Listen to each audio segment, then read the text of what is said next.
ஒரு குடும்ப தலைவியாக இருக்கிறோம்னா நாங்கள் கூட தான் பட்ஜெட் போடுவோம். கஷ்டம் தான், வெறும் கையில் முழம் போடுறது என்பது ரொம்ப ரொம்ப சிரமம் தான். தாய்மாமன் சீரை முதலமைச்சர் கொடுத்துருவாரு, அத்தை சீரு பாட்டி சீரு நம்ம தானே கொடுக்கணும். அப்பெல்லாம் என்ன பண்ணுவீங்க? மாண்புமிகு பேரவை தலைவர் அவர்களுக்கும், மாண்புமிகு சட்டமன்ற உறுப்பினர்கள் அனைவருக்கும், மாண்புமிகு முதலமைச்சர் அவர்களுக்கும் வணக்கத்தை தெரிவித்துக் கொள்கின்றேன். 2026 2027 ஆண்டின் திருத்திய நிதிநிலை அறிக்கையில் மற்றும் பட்ஜெட் வேளாண் அறிக்கையிலும் நிதிநிலை அறிக்கையில் பேச வாய்ப்பளித்தமைக்கு பாட்டாளி மக்கள் கட்சி சார்பாக நன்றியை தெரிவித்துக் கொள்கின்றேன். முதற்கண் சேவை உரிமை சட்டம் அதை நிறைவேற்ற நிறைவேற்றக்கூடிய அந்த அறிவிப்புக்கு மனமார்ந்த வாழ்த்துக்களை தெரிவித்துக் கொள்கின்றேன். இந்த கோரிக்கையை தான் பாட்டாளி மக்கள் கட்சி 13 வருடங்களாக தொடர்ந்து குரல் கொடுத்து கொண்டிருக்கிறது. 21 மாநிலங்களில் இந்த சேவை உரிமை சட்டம் அமலில் இருக்கிறது. இந்த சேவை உரிமை சட்டம் வந்ததுன்னா பர்த் சர்டிபிகேட்டு, டெத் சர்டிபிகேட்டு, பட்டா, இந்த இபி, ரேஷன் கார்டு போன்றவையெல்லாம் எளிதில் மக்களுக்கு போய் சேரும். அதற்கு மனமார்ந்த வாழ்த்துக்களை தெரிவித்துக் கொள்கின்றோம். அதே போல இயற்கை விஞ்ஞானி பெரியவர் நம்மாழ்வார் அவர்கள் பெயரிலும், சேவை செம்மல் அஞ்சலை அம்மாள் அவர்கள் பெயரிலும் விருதுகள் வழங்கி கௌரவிப்பதை மனமார்ந்த வாழ்த்துக்களோடு வரவேற்கின்றோம். இயற்கை விஞ்ஞானி நம்மாழ்வார் பெயரில் இயற்கை வேளாண் பட்டய படிப்பு, டிப்ளமா படிப்பு சொல்லிக் கொடுக்கும் பல்கலைக்கழகத்திற்கு அவர் பெயர் அமைக்கப்படுவதாக அறிவித்திருப்பது மிகுந்த மகிழ்ச்சியை தருகிறது. மகளிர் விவசாயிகளுக்கு அவர்களை ஊக்குவிக்கும் விதமாக பல நல்ல திட்டங்களை அறிவித்திருக்கிறீர்கள். அதற்கும் வாழ்த்துக்களை தெரிவித்துக் கொண்டிருக்கிறோம். இருந்தாலும் இந்த நிதிநிலை அறிக்கையில் நாங்கள் தமிழகமே எதிர்பார்த்த அந்த தமிழக விவசாயிகளின் கூட்டுறவு கடன் மொத்தமாக தள்ளுபடி செய்யப்படும் என்ற அந்த அறிவிப்பு வராமல் இருந்தது மிகப்பெரிய ஏமாற்றத்தை கொடுக்கிறது. எங்களுக்கு அது ரொம்ப வருத்தம் அளிக்கக்கூடிய விஷயம். தமிழ்நாட்டுடைய மக்கள் தொகை பார்த்தீங்கன்னா ஒரு 8 கோடி பேர் இருக்கும். அதில் தமிழ்நாட்டில் விவசாயம் செய்யக்கூடியவர்கள் ஒரு 5 கோடி பேராவது இருப்பாங்க. அப்போ நிதிநிலை அறிக்கையில் 4,72,580 கோடியை நிதிநிலை அறிக்கையில் மாண்புமிகு நிதியமைச்சர் அவர்கள் தாக்கல் செய்தார். ஆனால் வேளாண் நிதிநிலை அறிக்கையில் வேளாண் அக்ரிகல்ச்சருக்கு மட்டும் 14,000 கோடி தானா? 5 கோடி பேருக்கு வெறும் 14,000 கோடி தான் நீங்கள் தாக்கல் செய்திருக்கிறீர்களா? நீங்கள் 22 டிபார்ட்மெண்ட், கால்நடை, பால்வளம், வனத்துறை, கூட்டுறவு, பட்டு, கைத்தறி, இப்படின்னு வணிக வரி, இந்த மாதிரி டிபார்ட்மெண்ட் எல்லாம் சேர்த்து 22 டிபார்ட்மெண்ட்டுக்கெல்லாம் சேர்த்து தான் 58,000 கோடி இந்த நிதிநிலை பட்ஜெட் தாக்கல் செய்திருக்கிறீர்கள். ஆனால் வேளாண் துறைக்கு வெறும் 14,000 கோடி தான். இது ரொம்ப ரொம்ப ரொம்ப கம்மி. அதுவும் 5 கோடி பேருக்குன்ற போது ரொம்ப கம்மி. இதுக்கு 2 மணி நேரம் டீட்டெயில் பட்ஜெட்டை நம்முடைய மாண்புமிகு அக்ரிகல்ச்சர் வேளாண் துறை அமைச்சர்கள் தாக்கல் செய்திருந்தார். அதில் நிறைய விஷயங்கள் இருந்தது. ஆனால் நம்ம எதிர்பார்த்த நிறைய விஷயங்கள் இல்லை. அதை தான் நம்ம சொல்லணும். இப்போது பார்த்தீங்கன்னா நாங்கள்லாம் ஒரு குடும்ப தலைவியாக இருக்கிறோன்னா நாங்கள் கூட தான் பட்ஜெட் போடுவோம். கஷ்டம் தான், வெறும் கையில் முழம் போடுறது என்பது ரொம்ப ரொம்ப சிரமம் தான். வீட்டு வாடகையா, இபியா, ஹாஸ்பிட்டல் பில்லா, ஸ்கூல் ஃபீஸா, இல்லை இஎம்ஐ கட்டணுமா, ப்ரொவிஷன் வாங்கணுமா, தாய்மாமன் சீரை முதலமைச்சர் கொடுத்துருவாரு, அத்தை சீரு பாட்டி சீரு நம்ம தானே கொடுக்கணும்.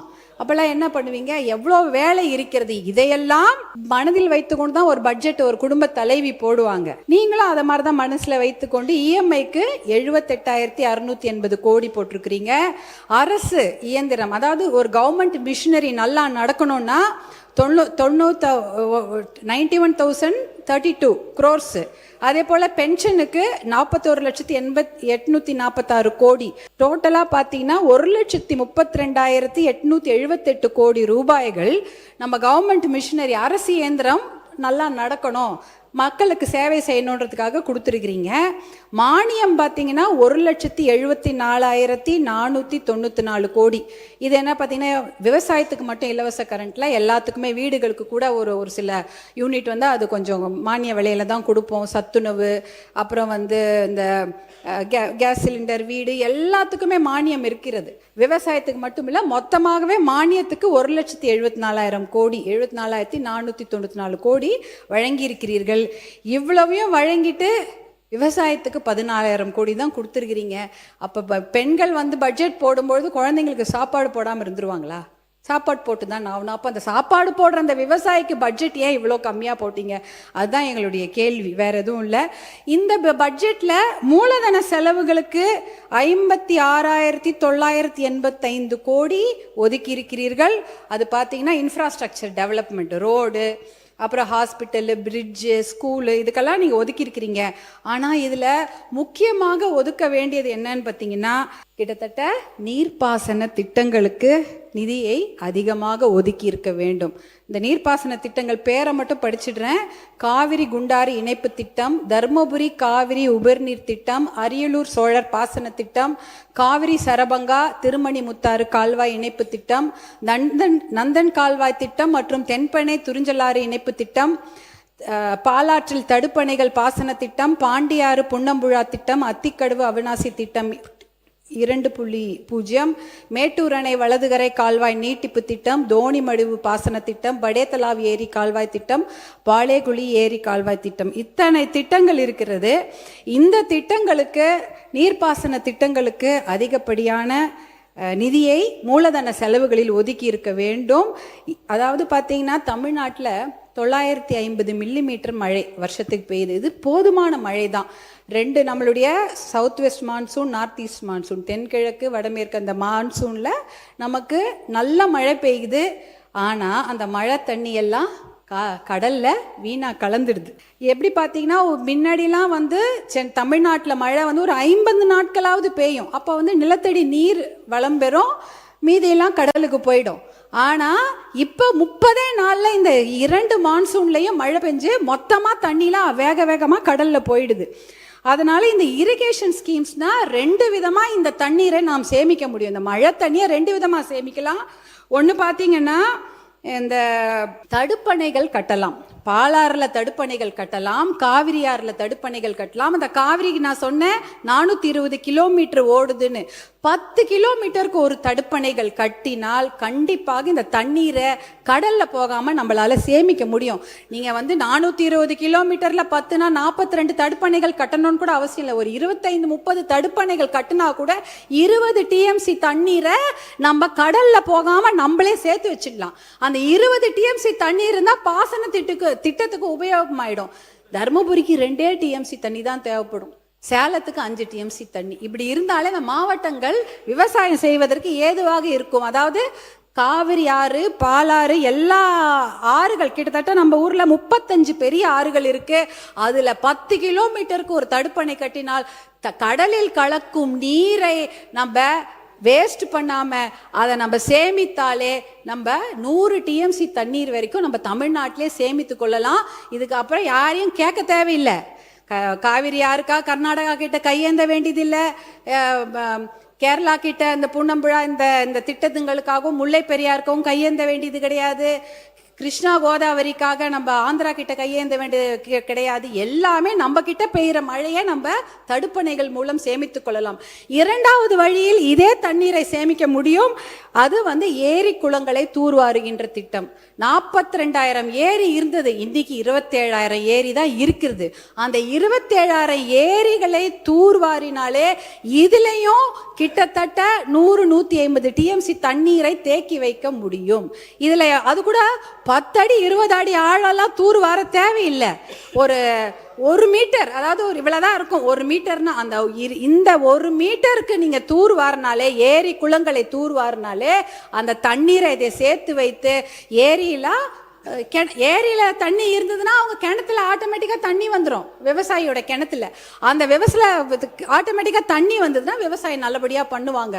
இந்த திட்டத்தின் மூலம் பாத்தீங்கன்னா 100 டிஎம்சி காவேரியில, பாலாறுல 15-20 டிஎம்சி, தென்பெண்ணை ஆறுல ஒரு 30 டிஎம்சி, தாமிரபரணியில 15 டிஎம்சி தண்ணீர், இப்படின்னு ஒரு 150 டிஎம்சி தண்ணீரை நம் தமிழ்நாட்டில் நாமே தேக்கி வைத்துக் கொள்ளலாம்.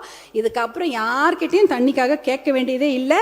கிரவுண்ட் ரீசார்ஜ் ஆயிடும், ஏரி குளங்கள்ல தண்ணி இருக்கும். ஆனால் இந்த திட்டங்கள் அந்த வேளாண் பட்ஜெட்ல இருக்கும் என்று நான் எதிர்பார்த்தேன். அந்த திட்டங்களுக்கான நிதி ஒதுக்கீடு ரொம்ப ரொம்ப கம்மியாக இருந்தது. அதை 1% தான் செய்ய முடியும். இந்த திட்டங்களில் நிதி ஒதுக்கீடு பண்ணி தான் 1% தான் அந்த நிதி ஒதுக்கீடுக்கு அந்த வேலைகளை செய்ய முடியும்.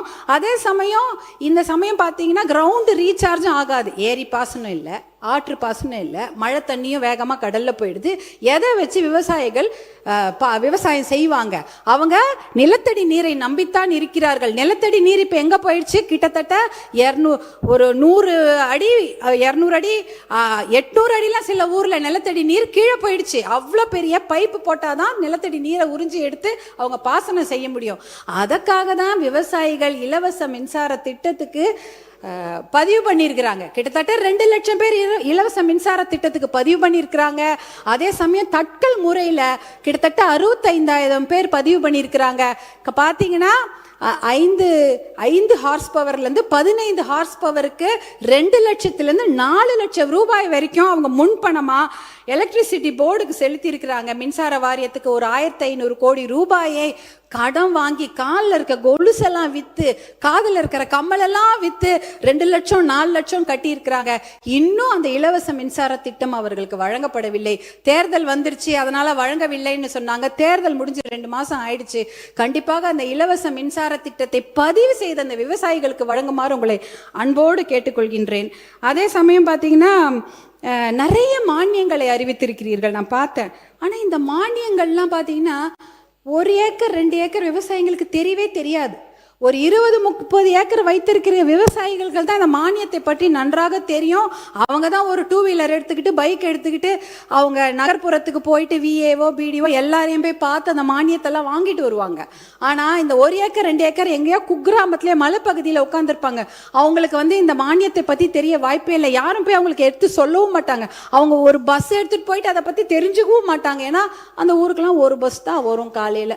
அவன் ஒரு வாட்டி அந்த விவசாயம் அந்த பஸ் ஏறி போயிட்டு திருப்பி அவங்க 2 நாள் உழைப்பு வீணாயிடும். அந்த ஊருக்கெல்லாம் எனக்கு தெரிஞ்சு 108 ஆம்புலன்ஸாக எப்போ கூப்பிட்டாலும் வரும். அதுவும் மருத்துவர் அன்புமணி அவர்கள் கொண்டு வந்த திட்டம் தான். இல்லைன்னா பஸ்ஸே கிடையாது, பாதி ஊருக்கு பஸ் வர்றது கிடையாது. நாங்கள் இந்த அக்ரிகல்ச்சர் பட்ஜெட் போடும்பொழுது ஒரு கூட்டத்தை நம்முடைய அரசாங்கம் கூட்டியிருந்தார்கள். 3 மாண்புமிகு அமைச்சர்கள் அங்கே உட்கார்ந்துருந்தாங்க. எங்களை போன்ற சட்டமன்ற உறுப்பினர்களும் பாராளுமன்ற உறுப்பினர்களும் அங்கே உட்காந்து சேலத்தில் ஒரு கூட்டம் போட்டாங்க. அக்ரிகல்ச்சர் பட்ஜெட் போடுவதற்கு முன்னாடி ஒரு கலந்தாய்வு கூட்டம். எத்தனையோ விவசாயிகள் கலந்து கொண்டார்கள். அங்க விவசாயிகள் நிறைய குறைகளை சொன்னாங்க. அவங்க யாருமே அரசியல்வாதிகளாக எங்களை பற்றி எந்த குறையுமே சொல்லல. அரசு அதிகாரிகளே தான் அவர்கள் குறை சொன்னார்கள். ஏன்னா அந்த மானியம்லாம் அவங்களுக்கு ஒழுங்கா போய் சேரதே இல்லை என்ற குறையை அவங்க அரசு அதிகாரிகள் பேர் தான் அவங்க சொல்லிட்டு இருந்தாங்க. அதெல்லாம் நாம் களைய வேண்டும். ஏன்னா அந்த மானியங்கள்ல இருக்கக்கூடிய அந்த பணம் அவர்களுக்கு நல்லபடியாக போய் ரீச் ஆகுதா சேருதா என்பதை நாம் கண்டிப்பாக அதை நம்ம பார்க்க வேண்டும். பேரவைத் தலைவர் அவர்களே, என்ன பேரவைத் தலைவர்களே, எனக்கு கொஞ்சம் 12 நிமிஷம் கொடுத்துருங்க. அதான் இல்லை, நீங்கள் சொல்ல கருத்துக்கள் எல்லாம் கவனத்தில் கொள்ள வேண்டிய கருத்துக்கள். ஆனால் சுருக்கமாக முடிக்கிறீங்க.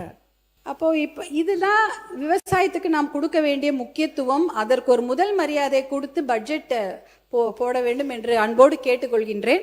அடுத்தது விவசாயம் எவ்வளோ முக்கியமோ அதே போல் மனித வளம் ரொம்ப ரொம்ப முக்கியம். தமிழ்நாட்டை பொறுத்தவரை வேலை வாய்ப்புக்கான அறிவிப்புகள் நிறைய இருக்கும் என்று எதிர்பார்த்தோம். இப்போ பார்த்தீங்கன்னா அண்ணல் அம்பேத்கர், அப்புறம் தந்தை பெரியார், சமூக நீதி போராளி மருத்துவர் ஐயா போன்றவர்கள்லாம் எத்தனையோ போராட்டங்களை சந்தித்து ஜெயிலுக்கெல்லாம் போயிட்டு எத்தனையோ சமூக நீதியை பெற்றுக் கொடுத்தார்கள்.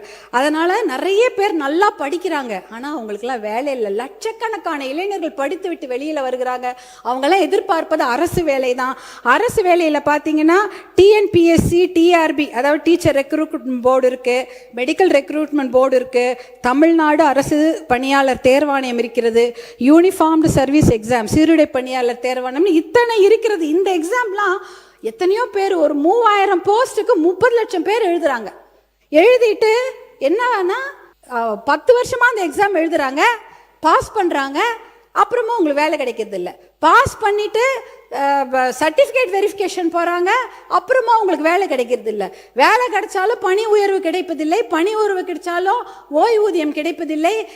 இது மாதிரி எத்தனையோ குறைகள். அந்த பார்த்தீங்கன்னா இந்த மருத்துவமாக இருக்கட்டும், கல்வித்துறையாக இருக்கட்டும், காவல்துறையாக இருக்கட்டும், மின்சாரத்துறையாக இருக்கட்டும், நகராட்சி, வனத்துறை, எல்லாவற்றிலும் தேர்வு எழுதிவிட்டோ பணி நிலைப்பு இல்லாமையோ எத்தனையோ பேர் கஷ்டப்பட்டு கொண்டிருக்கிறார்கள். இதெல்லாம் பார்க்கும்போது அரசு வேலை என்பது அவர்களுக்கு காணல் நீராக தான் இருக்கிறது. அப்படிப்பட்ட அறிவிப்புகள் இந்த பட்ஜெட்ல இருக்கும் நாங்கள் எதிர்பார்த்தோம், அதுவுமே இல்லை. எத்தனையோ பேர் பார்த்தீங்கன்னா, நான் இந்த ஒரு அரசாணையை மட்டும் நான் சொல்லிடுறேன் பேரவைத் தலைவர்களே. அரசாணை 152 ஜிஓ 152 பார்த்தீங்கன்னா, சென்னை மாநகராட்சி தவிர மிச்சம் இருக்கக்கூடிய 20 மாநகராட்சியில பணிகளே கிடையாது, அந்த பணிகளை எல்லாம் ஒப்பந்ததாருக்கு கொடுத்துடலாம் அப்படின்ற ஒரு ஜிஓ போட்டிருக்கிறாங்க. அதே போல ஜிஓ 139 479 பேரூராட்சிகளில் அவுட் சோர்சிங் மூலமாக தான் பணி எடுக்க முடியும்னு ஒரு ஜிஓ இருக்கிறது. அதாவது துப்புரவு பணியாளர், ஓட்டுநர், வரி வசூலிப்பாளர், பாதுகாவலர்கள் என்ற நிரந்தர பணியிடங்கள்லாம் ஒரே இந்த ஜிஓலே ஒழிக்கப்பட்டுச்சு. 35,000 அரசு பணியிடங்கள் காலியாகி இன்னைக்கு 3,417 அரசு பணியிடங்கள் மட்டும்தான் இருக்குது. இதுலேயே 12,000 வேலையும் இந்த இதில் ஒழிக்கப்பட்டுச்சு. கிட்டத்தட்ட 50,000 வேலை இந்த ஒரு 2 ஜிஓல போயிடுச்சு. அரசு வேலை, அரசு உயர்கல்வி நிறுவனங்கள், சுகாதாரத்துறை, ஊரக வளர்ச்சித்துறை, மின்சார வாரியம்ல டி பிரிவு பணியிடங்களும் அவுட் சோர்சிங் மூலமாக தான் போகுது. அப்படின்னா அவுட் சோர்சிங்னா குத்தகை மூலமாக ஒரு மனிதவள நிறுவனங்களே அந்த வேலையை எடுத்து செய்யலாம். ஆனால் அவங்களுக்கு அரசாங்கம் தான் அவங்களுக்கு பணி கொடுக்குறாங்க. அவங்க வேலை ஆட்களை அமர்த்தி அந்த வேலை வாங்கி கொள்ளலாம். இதில் பார்த்தீங்கன்னா, இந்த கான்ட்ராக்ட் ஒப்பந்த தொழிலாளர்கள் சந்திக்கும் இன்னல்கள் ஏராளம். பார்த்தீங்கன்னா, இதில் உழைப்பு சுரண்டப்படுகிறது, ஊதியம் சுரண்டப்படுகிறது, மனித உரிமை மீறல் இருக்கிறது, சமூக நீதி, இடஒதுக்கீடு இடமே கிடையாது. இந்த அவுட் சோர்சிங் முறையை கண்டிப்பாக ஒழித்து விட்டு, ஏன் தெரியுங்களா, 100 கோடி ரூபாவோ 150 கோடி ரூபாவோ அந்த நிறுவனங்களுக்கு கொடுத்தீங்கன்னா 12 கோடி ரூபாய் மட்டும்தான் அவங்க சம்பளமாக கொடுக்குறாங்க. மிச்சம் 140 கோடி ரூபாய் என்ன ஃபினாயில் வாங்குறதுக்கும் தொடப்பம் வாங்குறதுக்குமா யூஸ் பண்ணிக்கிறாங்க? அப்போ என்ன, அது அட்மினிஸ்ட்ரேஷன் சார்ஜஸ்ன்னு சொல்கிறாங்க.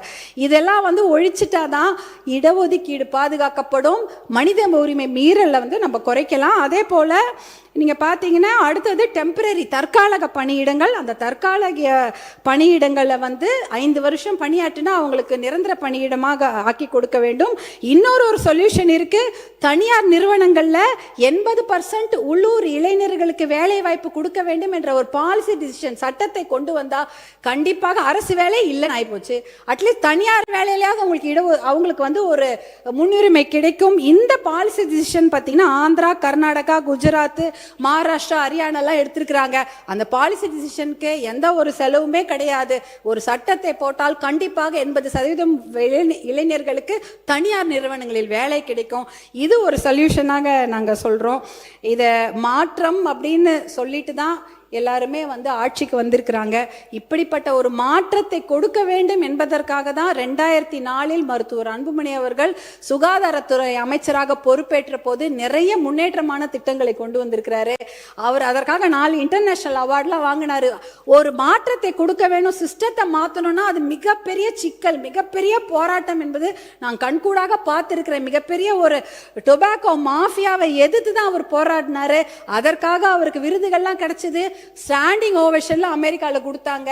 அதே போல யுனைடெட் நேஷன்ஸ்ல WHO அவார்டு 2 வாங்கியிருக்கிறார் மருத்துவர் அன்புமணி. எதற்காக? இந்த கிராமப்புற சுகாதார திட்டத்தை அறிமுகப்படுத்தி 108 ஆம்புலன்ஸ் போன்ற திட்டங்களை கொடுத்ததற்காக WHO உடைய அவார்டை அவங்க வாங்குறாங்க.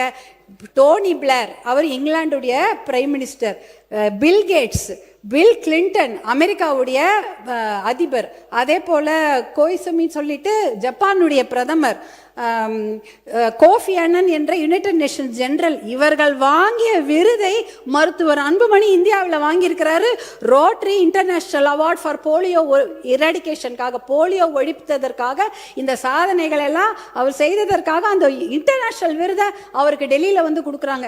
இத்தனை அவார்ட்களையும் அவர் வாங்கியிருக்காரு. ஆனால் அங்கே டெல்லியில் தான் தெரியும், அது இன்டர்நேஷனலில் தான் அவரை பற்றி தெரியும். இங்கே யாரும் அவருடைய சர்வீஸில் கண்டுக்கவே இல்லை, அதை பற்றி அவர் பெருசாக எடுத்துக்கிட்டதும் இல்லை. அவரை பொறுத்த வரைக்கும் கீதையில சொன்ன மாதிரி கடமையை செய், பலனை எதிர்பார்க்காதே என்ற ஒரு விஷயத்துல தான் அவர் பயணிச்சுட்டு இருக்கிறாரு. இப்படிப்பட்ட எல்லாரும் அவர்களுடைய கட்சி தலைவர்களை பற்றி குறுக்கீடுகள் இல்லாமல் உங்களுக்கு 20 நிமிடம் நான் அழைத்திருக்கிறேன். ஐயோ, நன்றி தலைவரே. முடிச்சிடுறேன். நன்றி சொல்லி முடிச்சிடணும் இப்ப. நன்றி சொல்லி முடிச்சிடுறேன். எல்லாருக்கும் அவர்களுடைய தலைவர்களை பத்தி ஒரு நாலு நல்ல வார்த்தை நீங்க பேச நிறைய அனுமதி சொல்லியிருக்கீங்க. கொடுத்தீங்க. நான் ஒரு என்னுடைய மதிப்புக்குரிய அன்புமணி அவளை பற்றி நீங்க நிறைய சொல்லியிருக்கீங்க. பாட்டாளி அடுத்து நீங்க மகேஷ் நன்றி தலைவரை பத்தி சொல்வதற்காக அவைக்கு நன்றி சொல்லி முடிக்கிறேன். நன்றி.